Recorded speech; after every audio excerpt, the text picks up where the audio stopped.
தேவன் அவர்களுக்காக படைத்த அழகான தோட்டத்திலே வாழ்ந்து வந்தார்கள்.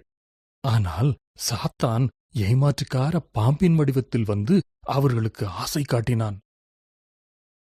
தேவன் உங்களை இந்த மரத்திலிருந்து பழத்தை சாப்பிடக்கூடாது என்று சொன்னாரோ என்று பாம்பு ஏவாளிடம் கேட்டது. அதற்கு ஏவாள், அதோ அந்த நடுவில் உள்ள மரத்தின் பழத்தை தவிர அந்த மரத்தின் பழத்தை சாப்பிட்டால் நாங்கள் செத்துப் போவோம் என்றாள். நீங்கள் சாகவே மாட்டீர்கள் என்று பாம்பு சொன்னது. உங்களை அந்த மரத்திலிருந்து பழத்தை சாப்பிடக்கூடாது என்று தேவன் சொன்னதற்கு ஒரு காரணம் உண்டு.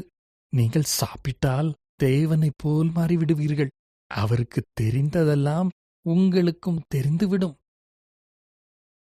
பழத்தை ஏவாள் சாப்பிட்டாள்.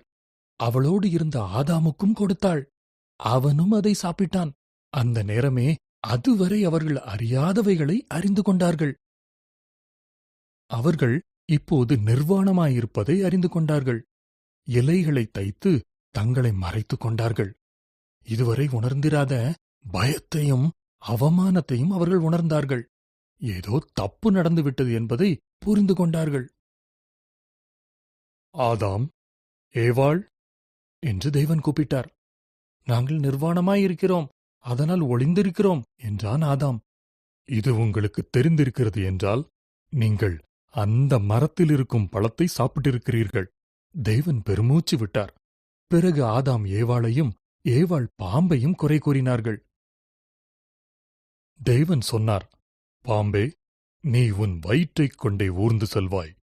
ஒரு பெண்ணின் பிள்ளை உன் தலையை நசுக்குவார்.